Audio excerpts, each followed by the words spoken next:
Aloha and good afternoon. My name is Juergen Steinmetz, joining you from eTurboNews in Honolulu, Hawaii.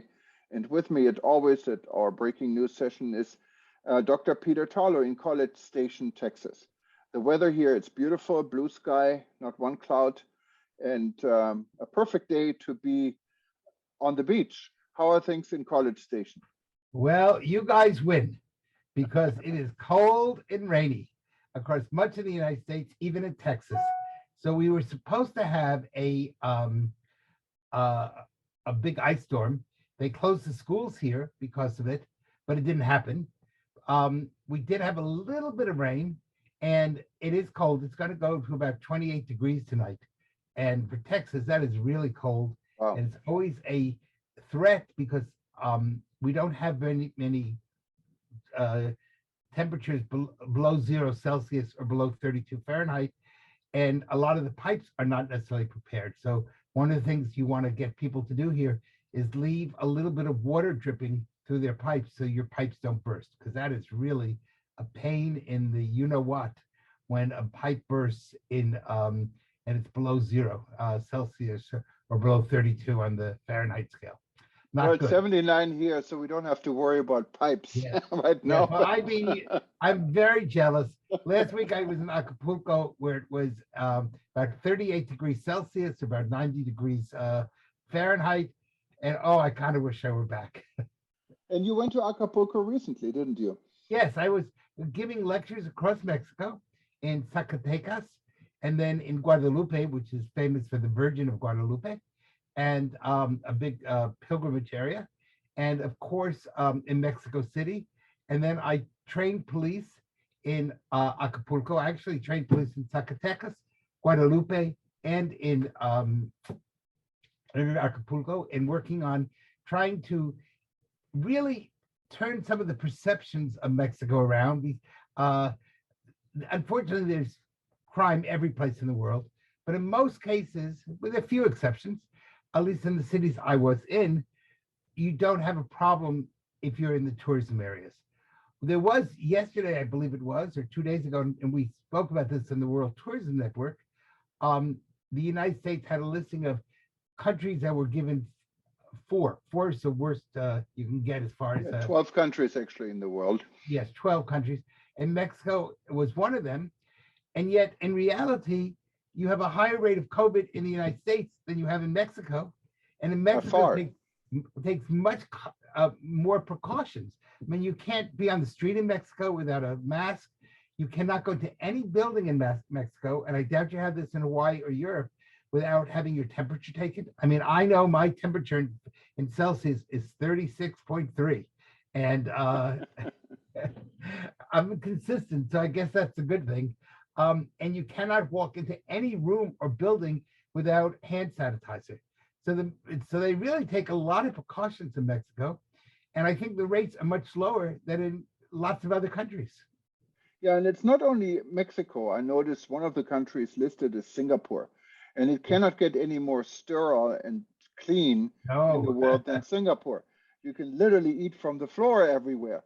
And so I'm really surprised, and the numbers aren't really that high in Singapore. How is this determined? I just don't understand. I don't know. But there is some good news on the way. I just sent you an article. A new major medical Israeli study talks about the fact that vitamin D is probably our #1 defense against COVID. And one of the things we really want to encourage people is most people are not getting enough vitamin D from the sun or from food. Most, especially men, are deficient in vitamin D. And according to this study, one of the things we want to do is really encourage people to take a daily supplement of vitamin D. The D3 is the best of those. So the study is available. It can be seen, and I've sent you a copy of it. And you might want to write something about it in eTurboNews again to encourage people. But I think, assuming the study is correct, and of course we've gone ups and down on studies, but the taking of vitamin D can really be helpful to keeping people from getting COVID. And that's very important. The other thing that studies have been showing is that people who've had COVID, natural immunity is more efficient than any of the vaccines. Now, I believe in vaccines. I don't want anybody to misinterpret. I have not had COVID. I don't want to get COVID, and I'm happy to have the vaccines. But so I want to make all three of those very clear. But natural immunity, if you do have had COVID, natural immunity, it seems to be an incredibly strong and long-lasting situation. So my suggestion is get the vaccines, but if you get COVID, it's not the end of the world in that sense, because you will have developed some natural immunity. And with the vaccines, you probably won't have a bad case of COVID. Yeah, and the story goes on. I'm just emerging today. There's another type of Omicron found in 40 some countries already. And apparently, first indications say it's even by far more contagious than the current contagious Omicron. I don't know how much more contagious it can get. In other countries, it's very contagious. Right, and then this one is supposed to be even by far more contagious. However, initial studies saying the same thing. It's not as severe as COVID was before. So maybe this is a good thing. I don't know. What do you think, Peter? Well, I think a lot of people in the medical profession would argue that this will bring us to herd immunity, and we're going to go from a pandemic to an endemic. And that's probably a good thing. We've learned to live with the flu.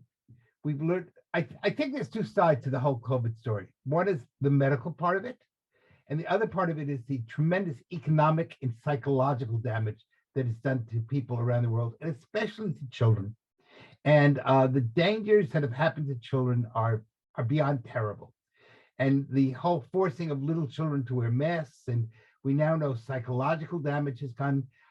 People have studied the fact that there's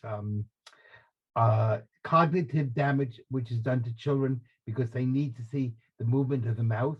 So, and on again, off again, on again, off again. That's not a direct result of COVID, but it's a byproduct of COVID. So I think that maybe if we can, God willing, move this to a yearly flu, all right, well, nobody's happy with the flu, and some people do die. That's true. But on the other hand, society doesn't stop, and most people can go on, and we can allow travel to resume. Now, having said that, I'm not against wearing a mask in public places. In other words, I think it's not a bad thing if you're in a small area that has not been sanitized very well. A mask will probably prevent the flu and prevent the cold, and nobody needs the flu or bad cold. So, so I think you come out as a winner in those types of situations. But I think that it's really important that we encourage people now to get better nutrition. And I think that's something COVID is teaching us. That means the use of vitamin D, the possible use of zinc, higher levels of vitamin C. People should be eating citrus fruits, or one way or the other getting extra vitamin C into their system. And when they do it, they need to know not to take vitamin C, especially on an empty stomach. You don't want a kidney stone. But on the other hand, and lose weight. These are, and including me, these are all things we need to do that really strengthen us, not only against COVID, but against other diseases, diabetes and cancer and lots of other stuff. So the healthier we are, the better off as a society we'll all be. Yes, and of course, our immune system is stronger when we're healthier. And vitamin D is interesting. Maybe in Hawaii we have to take a little bit less. We do have a lot of sun here. Yes, but you have to be outside. Oh, okay. You got to be outside. You're right. You cannot just look at the sun. Having the sun while you're working inside doesn't help. It's not going to do anything. So maybe what you need to do in Hawaii is require everybody to go to the beach for an hour as an anti-COVID measure. Absolutely. And go back to the classical Spanish concept of la siesta, and at 1 o'clock or 2 o'clock in the afternoon, everything stops, and everybody in the whole Hawaii, in the whole state, goes to a beach for an hour and gets their vitamin D shot. Actually, we call it pauana. Yes, I understand. So what else is going on in the world? IATA is coming up with new suggestions to get away with COVID testing the way we're knowing it now when traveling. The Hawaii is thinking about allowing people without vaccine to come in without a PCR test, just a regular test. So things are really on the move when it comes to COVID. And then there are other countries like New Zealand just confirmed that major restriction will remain in place till October. Yeah. So you have really reversals. I believe Sweden and a number of other European countries are saying that they're going to be removing most restrictions, including masks and public gatherings and restaurants and lots of things like that. And they're really rapidly opening up. England, Israel, Germany have, I believe Germany's in this, have decided that children no longer need to wear masks, that it's actually harmful. And so they're again opening up. But then you have places like New Zealand, and who knows what's going on in Australia, where it feels like they're just closing down, or Canada, which is kind of gone in the opposite direction too. So I think one of the things we have to really think about is how much freedom have we lost, especially the freedom to travel. And that's really, an important issue. And how do we get this going again? I know that I've been starting to speak around the world. I'll be not this week, but next week, a week from Friday in Cancun, and dealing with some other issues that Cancun has. But again, the ability to go, speak, see things happening, make life moving is really important. And part of that is also getting rid of the silly rules. Like, for example, in the United States, you have to get a test within 24 hours of getting on a plane. Now, if you're in a big city or in Europe or at a special conference, you can do it. But if you're in a small city or in the countryside someplace, there's no way you can get within 24 hours a test and have the results back and on your phone to show within 24 hours. So people are cheating, they're buying off people. Instead of making people respect the law, we're almost creating a situation where they have to go beyond the law. And that's not good. But Peter, it's also an issue of logistics.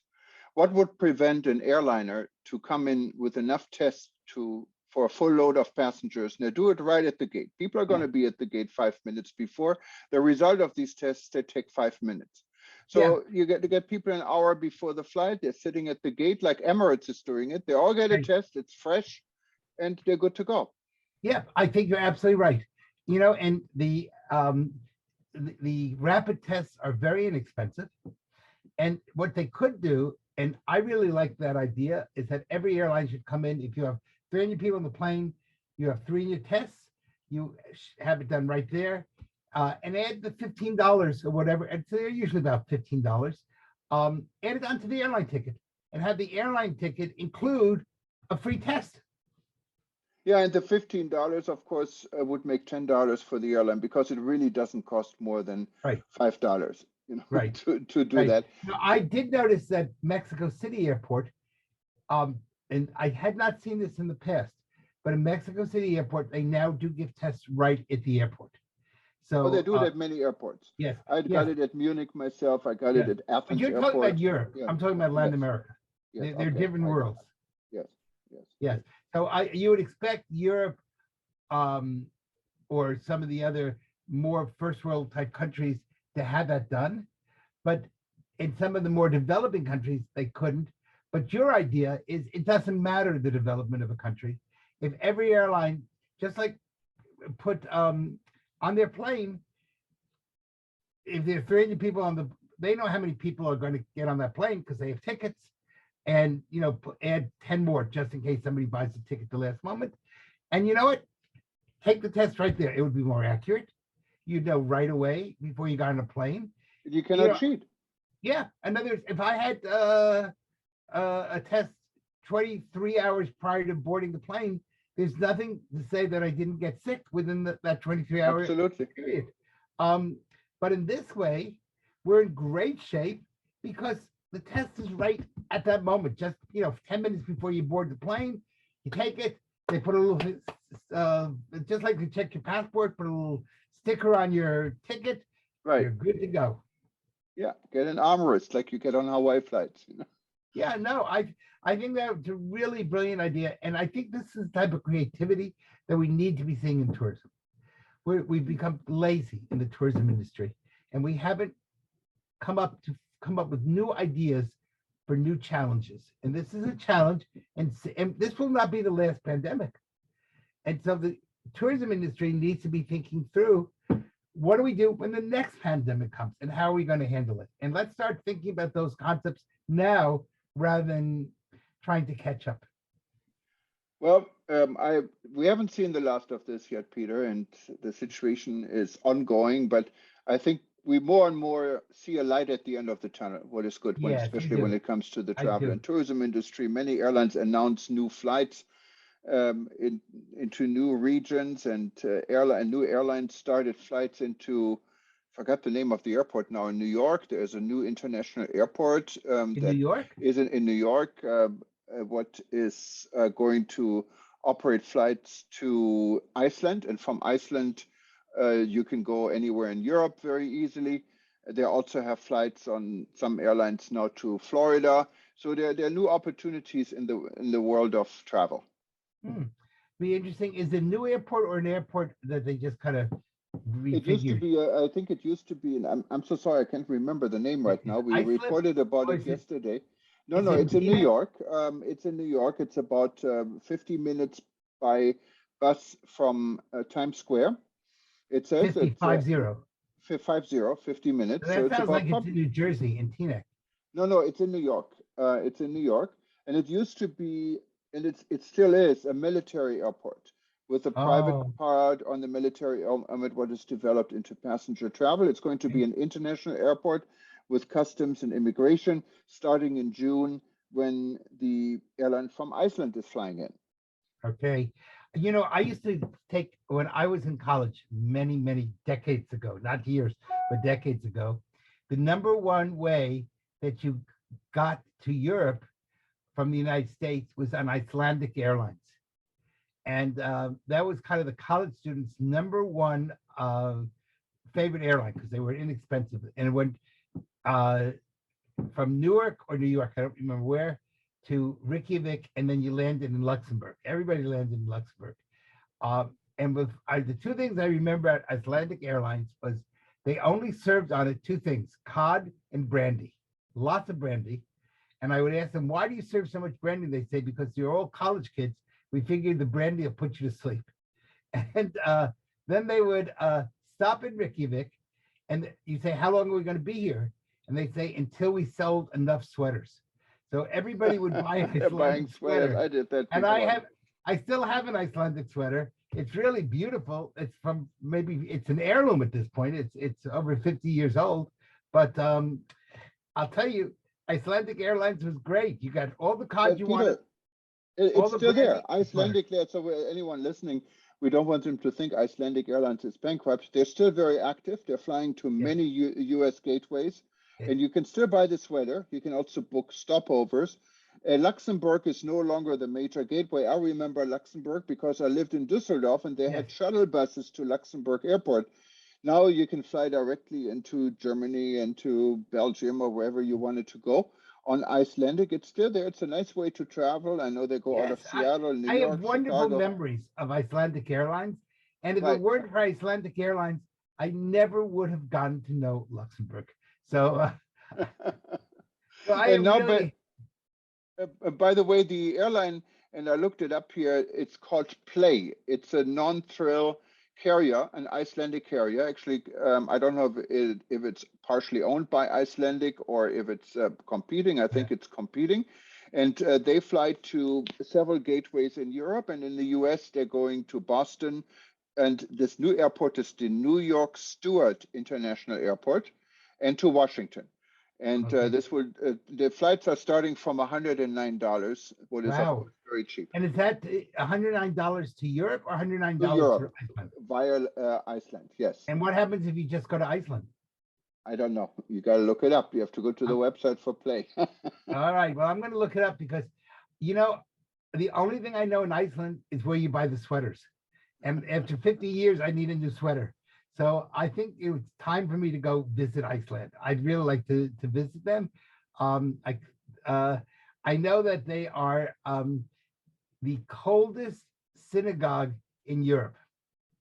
Well, they have hot taps outside, so you Yes, can they do. They you do. can steam in the open. I remember when I stayed in Iceland at the Hotel Keflavik for one night. I booked a stopover package with Icelandic Air many years ago, and we had a sightseeing tour included. And they told us, okay, we're leaving at 11. I don't know if 11:14, and we're going to be back at 12:52. And I said, how in the world would they know this so exactly? It's because of the sun.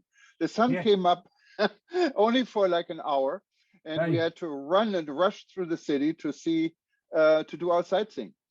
And I'll tell you, I had a friend who decided in December to go on his honeymoon to Iceland. And I said, why would anybody go on your honeymoon to Iceland? And he said to me, what's a perfect place? What a perfect place to have a honeymoon. There's nothing to do, and there's 23.5 hours of darkness.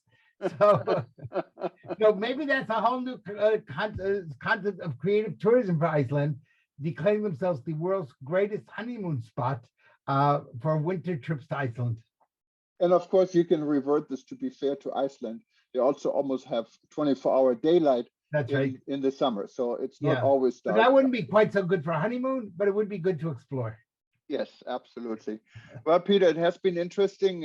If you please stay tuned, we're going to Yes. listen to bits of a conversation I had with Ivan from Ukraine, telling us a little bit more about the situation in Ukraine. And we're going to have Ivan and a team from Ukraine on one of our events coming up, most likely on Tuesday. So if you stay tuned, and you can hear what is going in the travel and tourism industry with the threat of war in Ukraine. Yes, well, that should be really interesting. And I'm really looking forward to the Tuesday program. That's going to be a fun program. Let's just hope this stays peaceful. Thank you, Peter. And Bye-bye. we'll see you again soon. Thank you. Go out and get some sun. Yes, no problem here. Okay. Bye-bye. Bye-bye. She wrote to me a question about this strange campaign, which was announced by the private company who is in contact with our state agency, and they made this campaign, keep calm and visit Ukraine. Yeah, it goes in contradiction with messages from the Minister of Foreign Affairs. And actually, when this gift came to me with this question, I've got idea how it looks from abroad. Like all media talks about war and invasion of Russia, and at the same time, keep calm and visit Ukraine. And this website, visitukraine.today, it's actually like a private business, but affiliated with the state agency I told you about. Right. Our relations, and they sell insurance. Here, nobody feels real risk yet, and everybody is playing with these words. Yeah, like Russia says, we're never going to invade Ukraine. All European and American state says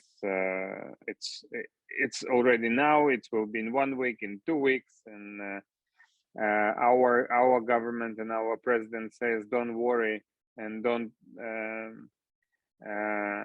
press too much in media, because we don't feel here this risk, and we're here closer to Russia and we know better.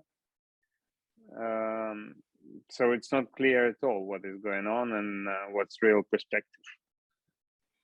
Well, yeah, but it's a scary situation, I don't know if Russia would really go that far, because this could really be a conflict what can easily spread quite beyond Ukraine, Sure. Ukraine is just a point where it can start, but it was always like that. Ukraine is geopolitical center, not important country itself, but a center where different parties. You hear me well? Yes, I hear you fine. Yes, I hear you. You know the book of Zbigniew Brzezinski, Chessmate? Yeah, I heard about it. Yes, yes. It was written in 80s, but he was describing all that 40 years, 35 years ago. That Ukraine plays this role between West and East, and Russia and West countries, and it will be always like that. So Ukraine came to this point when we have to decide actually our role if we want to stay as a state, who we are, and or to find a special status position to be neutral, but I'm not sure it's possible for Ukraine. It'll be quite tough in that. So, how do people feel there now? I mean, do people not really think about it that much, or? Ukraine always is split it into two parts because all Western regions are pro-European, because historically it was Austria, Hungary, Poland, Romania countries. These territories were joined Soviet Union after the Second World War. And eastern part, northern part of Ukraine, eastern and south, it was always the Russian Empire, and that's why people are like me in Odessa. We speak Russian here, and we don't feel ourselves citizens of Russian Federation, but we have much more Russian mentality than Ukrainian mentality here. Right. And of course, in 30 years of living in a state named Ukraine, we feel ourselves Ukrainians, and we don't want to go to Russia. What a mess. But borders and culture and language is different things, and of course it's. But we live in this stupid situation now for 8 years. Yeah, we have Russian on our territory. We have them in Crimea. Russian says that Crimea is Russian, and it was a mistake to give it to Ukraine by Khrushchev. Take it back, right? Yeah. So we just take it back because it was wrong, because we had 200 years ago a war with Turkish, and it was not Ukraine who won the Crimea, and it was just a mistake of Khrushchev, who just gave it to the Republic of Ukraine, and that's it. And they don't want even to discuss it. And I understand that Ukraine probably never will get it back without something serious. Right. And same with these two regions of Donbass on the east. It's the same story, because it's purely Russian, pro-Russian people living there. They don't want to be part of Ukraine. They never felt themselves part of Ukraine, and it was always mental conflict between people in this, because it's industrial areas. It's very industrial districts, regions where people work in factories, mines, and they live now in this unrecognized status of these republics, but they don't want to join Ukraine back. But where do they stand? I mean, literally, legally, and in reality, I mean, it's really strange for me, because yeah, it's strange for all. I mean, we have here on the other side Transnistria, if you know. Transnistria, it's a part of Moldova. You know Moldova? Right. I heard about that one. Yes, I know Moldova. Yes. Yeah, there is Talib Rifai was in Moldova. Yes. It's Moldova is like Eastern Romania. They speak the same language with Romania, and Moldova was the Republic of Soviet Union, smallest one. And when Soviet Union were destroyed, it was a parade of independence of all republics, became states, and part of Moldova, which is exactly between, it's going through the river Dniester here, between Ukraine, Odessa region, and Moldova. They said they don't want to become Moldovians. They want to continue speak Russian language and so on. And they stay, and it was a war, short, but it was conflict, military conflict, and Russia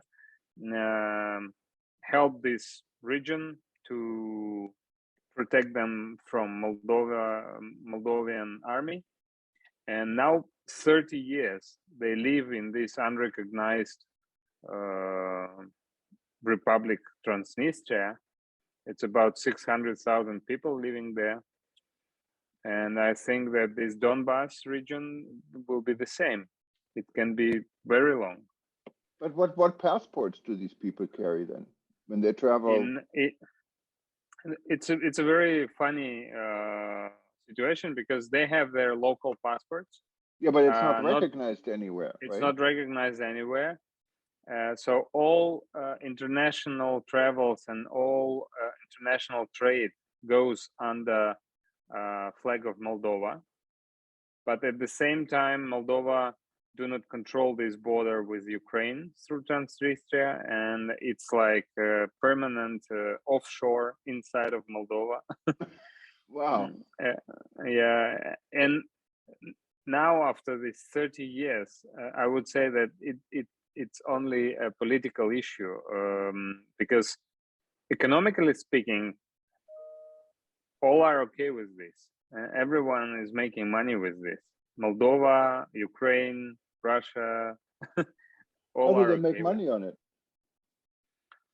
It's a black hole. You can do whatever you want there. So a lawless area, basically, right? Even because when I go from Odessa to Moldova, for me closer to go through Transnistria because it's a direct road here, just 60 kilometers from my city, right. And even now during these 2 years of COVID pandemic, they didn't ask any certificates, and I could enter to Moldova through Transnistria without any certification. And right. Then from Transnistria to Moldova, there are no border because Moldova consider them as Moldova. Yes. Yeah, and so it's just a gate, free. Yeah. But yeah, if it's funny. But if you go to Donbass, there is a real war zone in between. Yes. Yes. Yeah. Here it's 8 years shooting all the time. Small, right. but time after time they shoot each other. So how do these people get to? Are they traveling to Ukraine or are they just traveling to Russia then? I mean, of course, some of them have relatives. They travel to both sides probably because it's like border right. territory.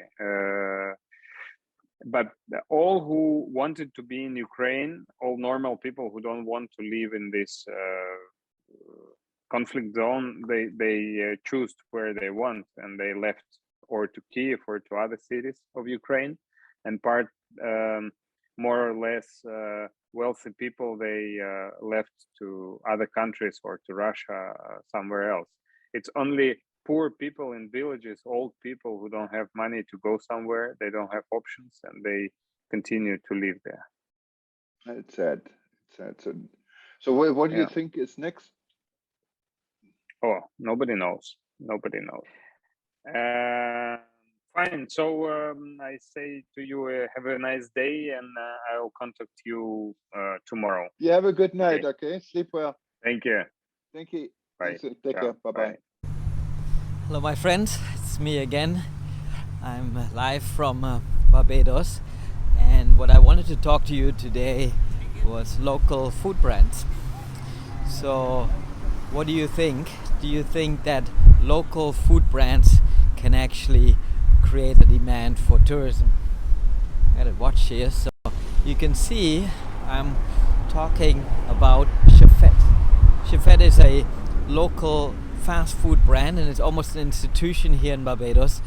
And it's a reason why McDonald's didn't have a chance on the island. And you can obviously get your hamburgers, but they have also something very unique, which is the roti. You can get a chicken roti, a beef roti, potato roti, and also a mix of chicken and potato roti. And when actually people travel abroad, they sometimes buy frozen rotis and bring them with them when they go to different countries. So it's definitely something very Barbadian, and I'm gonna check it out and let's see how it is. So I'm all masked up now, and let's go in. Let's do this. Okay, I'm going into Chefette in Barbados. Okay. Alright, so cheerful yellow here. Where do I line up? Okay, I have to go here. Where do I go? Okay. Where can I get a roti? Roti? Yes.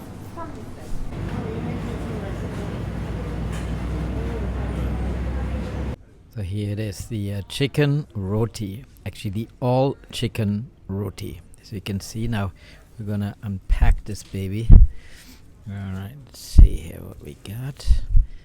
All right. Okay, and now I'm gonna take a bite from my chicken roti. Let's see.